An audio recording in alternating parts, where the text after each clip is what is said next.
The coronavirus pandemic has provided yet another front in terms of national security conflict. The latest example, perhaps, of that reports this morning that Russia has had a disinformation campaign when it comes to Western-made vaccines, apparently in an effort to boost its own vaccine, Sputnik. Joining us now is someone who knows a lot about national security issues. That is Jane Harman. She's a former Congresswoman from California, as well as the recently retired director of the Wilson Center and author of Insanity Defense, which talks about how the national security apparatus keeps making the same mistakes over and over again. Jane, thank you so much for being here. I want to start on that Russia disinformation campaign because that speaks to a persistent threat from various global actors here in the United States. And I'm curious on that front, how well you think we have done when it comes to disinformation and what now the Biden administration needs to tackle on that front. Well, happy International Women's Day. And thank you for talking about my book. On this topic, the point I make in my book, starting with the end of the Cold War, at the end of the 80s, and I was in the first post-Cold War class, is that we have, as a nation, not wrestled adequately with hard problems. This is a very hard problem, and it's a very recent problem. What should we be doing? First of all, we have to identify, we have to attribute exactly where this is coming from. That's certainly one, and we now have the capacity in the Biden administration to do that. But second of all, our response has to be nuanced.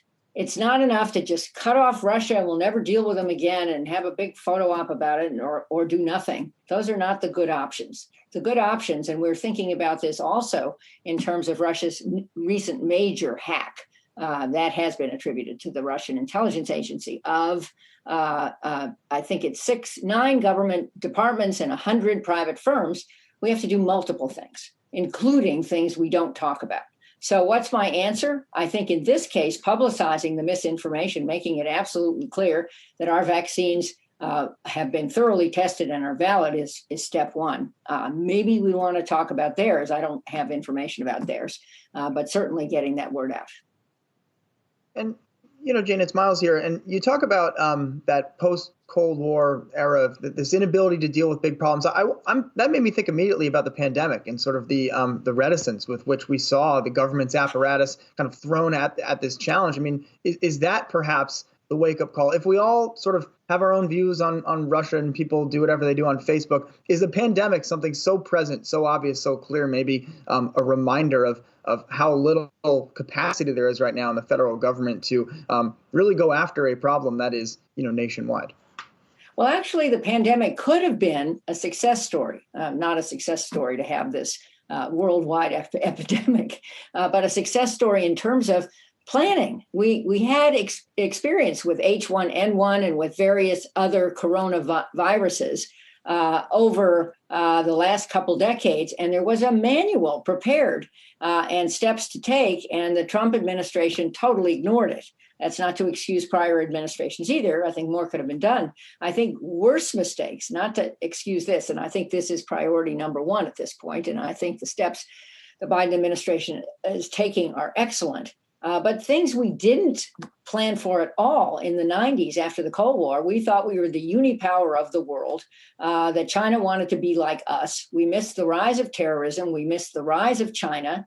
Then came 9/11. We over-militarized our response. We disinvested in soft power. That's our ability to project diplomacy, culture, and every other thing that would win the argument and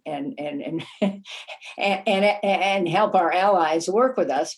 We didn't do that either. And so we're on our back foot in those areas. And on the pandemic, we're catching up. But we do have the Defense Production Act. We are finally using it. We have a military that has a logistics capacity, best in class in the world.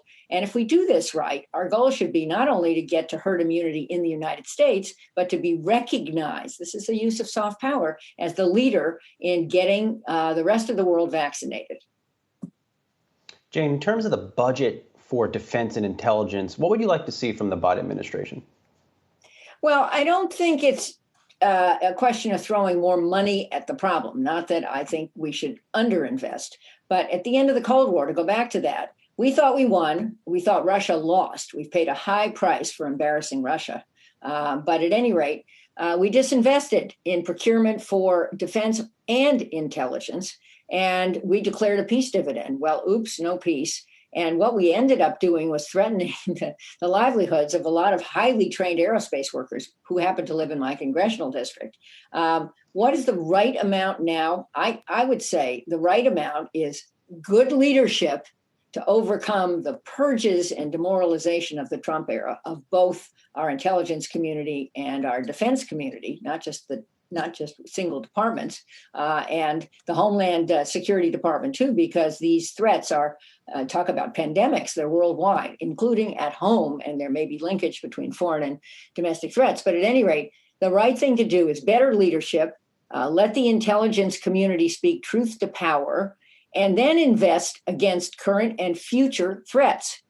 We keep funding, this is part of defense insanity, old legacy systems, because districts in Congress make them and members of Congress squeal, but also because the Defense Department has a bureaucracy designed to protect that. So what are the new threats? Cyber, artificial intelligence, huge deal. And we are way behind there in terms of growing our own capacity against China's capacity. Jane, speaking of being way behind, or at least how far we still have yet to go, I do want to talk about women in politics for a moment. And of course, you've been a pioneer. You were the first woman director of the Wilson Center. We have a lot of firsts right now. First female Treasury Secretary, female Vice President, female Speaker of the House, who we have right now. What still needs to happen, particularly in politics, for the pipeline of the next generation of female leaders? Oh, and you should add in there first female director of national intelligence. And President Biden just agreed to nominate or promote 2 women to 4-star generals. This is all cool. That's part of the answer, is women serving as role models so younger women can emulate them. But another part is for women who are in positions of power to help younger women. Men can do this too. A lot of men were role models in my past. A few women were too, but there weren't a lot of women. But the goal is, to build the base and then help everyone travel through it. And we have, let's celebrate this, well over 100 women elected in the House. In my day, the first year of the woman, we doubled the number of women to something like 30, but we've grown hugely. The Senate is, I think, almost 25% female. And we have women in leadership positions in both parties. And we have Nancy Pelosi, the one and only Nancy Pelosi, who I think might be there another 100 years. But so what I'm saying is our country can do much better. Some others in the world have women as presidents, and we've never had that. So let's think about that for a Women's Day in the near future. Yes, let's. I like that. Jane, finally, I just quickly want to ask you about the situation with Andrew Cuomo here of New York, the governor of New York, of course, who has now been alleged by several women to have had various harassing behavior. Do you think it's important to then have consequences when there are these cases in order to then make women feel more safe in order to be in those political spaces? Yes. But in his case, and I'm frankly looking back on the case of Al Franken from Minnesota, who resigned from Congress very quickly when some allegations came out, a little bit similar to the allegations against the governor. I think it's very important to have an investigation and a conclusion from dispassionate people about what actually happened and what the consequences should be. This does not mean I don't respect the women. I deeply respect the women, and I believe them when they said that they were afraid and hurt, and some, in one case felt in danger. But I don't know what the facts are. So let's quickly have the right investigation, and then I think New Yorkers, certainly not me. I'm in New York right now with 4 of my 8 perfect grandchildren, but I'm a California resident, so it's not my view to opine on specifically what should happen to the New York governor. Copy that. Well, I hope you get some good time with your grandchildren while you're in the area. Jane Harman, former Congresswoman, author of The Insanity Defense, and former director of the Wilson Center. Thank you so much for your time today. Really appreciate it. Thank you so much.